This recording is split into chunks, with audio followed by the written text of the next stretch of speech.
Your work really is to be nice to yourself no matter what, and not need one other person to understand it or to join you in the niceness that you're being to yourself. That is your work, and so don't shy away from it. But do you know what keeps you from that more than all other things put together? Caring about how you are seen and understood by others. Whether they have the capacity to see you and understand you or not, you still worry about it. And when you get over that, momentum is just the law of attraction responding to your thought. And so momentum really is about trending. You hear that from your internet conversations. Are you trending on thoughts that feel good? Or are you trending on thoughts that don't feel so good? That's the essence of the conversation about momentum. Because momentum about what you want can't really get going if you're back and forth. And momentum about what you don't want can't really get going if you're back and forth. You hear that? So you want to choose that you want to feel good, and then pay attention to your emotions to know that you're trending. Momentum is about that. I want it, but that stops momentum. I really don't want it, but good things sometimes happen to me. That stopped that momentum. So we can't have a good conversation about momentum without talking about the direction of thought and the way the direction of the thought feels. And that's what trending is.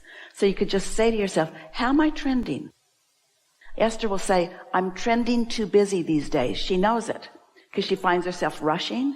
She finds herself not really enjoying the drive somewhere because she's having to make every possible turn and light count. That's not fun. And so she'll say, I can feel that I'm trending more toward action than is really my best work.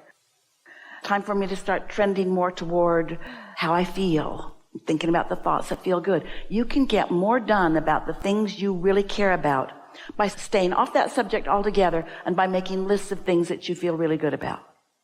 Because you've already done step one. It's already in the vortex. Jerry used to say to Esther, you're working too hard and I don't know what to do about it. And Esther would say, help me. And he would say, that's not my style.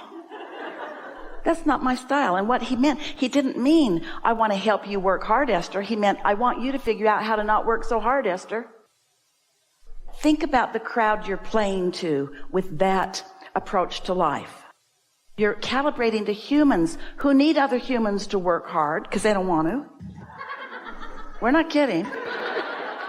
Or who haven't discovered the leverage of alignment. They're well-meaning. We're not really after any of them at all. If you want to get stuff done, sometimes you just have to buck up and get it done no matter what your mood is. We get that.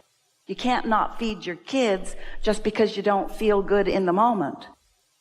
But the less you do under the duress of negative emotion, then the more power you feel. We don't need to have a conversation with you about much of anything, really. We can see your vortex is clear. You have been living life deliberately for a very long time. Our message to you is chill. Take it easier. Take it easier. Trust that it's coming. Faith, religious word, faith is annoying. Even the description of it, faith in what's not yet seen. And yet that really is what that vortex is. It's real, it's active, it's calling cooperative components, and you can't be one when you're under stress. You cannot be a cooperative component when you're mad at somebody, when you're trying to explain something to somebody that they're never going to get no matter how many times you explain it. Look at all the seeming barriers that exist among human interactions. There's the language barrier. There's the cultural barrier. This is spoken from physical human point of view. There's the demographics barrier. There's the educational barrier. There are so many things that people have put in their way that make them not able to talk to each other, but there is something that is bigger and more encompassing than all of those things, and that's the vibrational thing. Now, there can be vibrational barriers for sure, but when you're tuned into who you are and feeling good, most of the time, you break down all those barriers because now you're speaking the language of every one of their inner beings. And there's not a human on the planet who doesn't from time to time stumble into alignment with their own inner being. Most don't do it on purpose, but there are a lot of that going on. So strong words to you. Stop trying to explain yourself to others. Yeah, they don't get it anyway. We just told you the ultimate story of overcoming. Forget about everything except vibration. Because vibration alignment overcomes everything. It overcomes everything else. And the more you are trusting, that's faith. It's like the person who puts the seed in the ground, can't see it for a long time. It's just dirt there. But there's something going on. There's intelligence already in motion. And after a while, it's going to show itself and it's going to grow if it's nurtured. And it's going to be something that manifests. But there's a lot that goes on before the manifestation is evident. Transformative experiences will come from everywhere. That's what we were talking about the cooperative components. You're not just going to get it here. This is just a meeting room with a lot of cooperative components, but you are the point of your attraction. And your inner being is the point of your attraction. And when you harmonize with that, that's the transformative experience. Transformation never ends. You're an infinite being, an eternal being. So you want to make it a priority how you feel. We talked about this a little bit ago. Make it a priority of how you feel. And then you're in alignment, so you have all those resources. And then you don't have to first encounter with someone, teach them how to do that. You're just doing it in a way that they're going to feel their alignment because you're in alignment and you're focused upon them. Words don't teach. But there's a tendency as a teacher, healer, intuit, to want to find a problem and solve it. That's the opposite of how this universe works. Which leads us to something that we want to say to all of you. We've been waiting for the perfect moment to say it to you, and that is step back and get a look at the whole picture. And in doing so, talking to everyone, feel less inclined to worry about what anybody else is doing. Less inclined to worry about what anybody else is doing. Because they're doing their part whether you know it or not. They have guidance whether you understand it or not. And what you all want. There isn't anything that any of you now or ever, before or later, nothing that anyone wants that is for any reason other than you believe you will feel better in the having of it. And if you can just flip that a little bit and go for the feeling better of it now, it will lead you to the letting in of all of the details of the things that you want. People write to us in huge numbers of concern because I am alone, or I am lonely, or my lover left, or my lover hasn't come yet, or my lover's here but we're not getting along.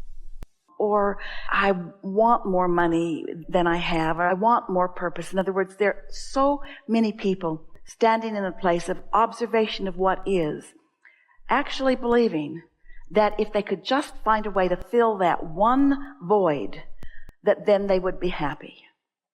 And again we explain, find a way to be happy, and all those voids fill themselves. But it never works the other way. Only for a little bit of momentary something or other, which just breeds and feeds the competitiveness that you have with each other. You are points of attraction, and the universe is aware of you. And the same energy that creates worlds is flowing to you. It's like it's raining down all around you, but you've got your umbrella up for reasons of observation of what's going on that prevent you from letting a little more of it in now, and a little more of it in now, and a little more of it in now. And so things like responsibility, it's not about responsibility. It's not about earning. It's not about making things happen. You already did that. You were born, you saw, you wanted, you built a vortex, you made things happen. Now your work is to let what you've made happen be realized by you. And When a bunch of you get together in a nonprofit or whatever kind of an organization you're founding, when a bunch of you get together understanding these very core principles, things are working out for us if we just stay out of the way. Wanting it is really enough. Proving ourselves worthy is what gets in the way. Condemning others for the benefits that they are receiving gets in our way. Taking score of where we are gets in the way. Paying attention to others getting more than what we think is their fair share gets in the way. There's not a finite pie that you are divvying up. It's an infinite pie that you are creating even as we are speaking here together today. So we're just saying to you, you've created this endless pies with the capacity to feed you in so many ways. You just got to chill out and let more of it in. And don't worry, it won't make you lazy. It won't make you disrespectful of source energy. It will validate the thing that you are mostly looking for, even in this room. It will validate your sense of worth. It will validate your worthiness. It will not only validate your worthiness, it will validate your awareness of the worthiness of others. And friends, that's where freedom comes from. That's where freedom comes from. Until you are able to let go of what you push against, you can't have what you deserve. I'll leave you with a brief rampage of awareness of you, of who you are. This is our perspective of you. This is who we know you to be. You are at the right place in the right time to satisfy the intention that you held when you made the decision to come forth into this physical body. Nothing that you've ever experienced has gone wrong. All of it has either been a step 1 or a step 3 part of your journey. And your inner being is happy for each and every experience that you have lived. If you can work yourself into that appreciation for those things, you'll be in a steady collaboration with your inner being, who adored every single thing you've lived and who adores every single thing that you now are. This is the ultimate way of you making ultimate peace with who you are. Not in a, I'm making peace with something that is less than what it should be, but in the ultimate way of making peace with the all that you are. We would like to explain it to you in words, but there's no way. So maybe you'll get some rivers of energy flowing through you. But the non-physical that you have been trying to define and trying to experience and trying to understand and trying to get your thoughts around is celebrating like we have never experienced it celebrating before because of this combination of collective human minds that has come together today. You don't even understand the important part that you've put into this co-creation. It's time for you. It's time for you.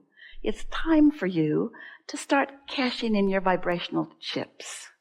It's time for you to give yourself the gift of freedom, which comes from only one place, which is the releasing of resistance. Sometimes you'll release it in a great big wad and you'll have a great big relief. And sometimes it'll just be some little thing that you flick off your shoulder. But every single time you do it, there will be a celebration that you will, at some level of your being, feel.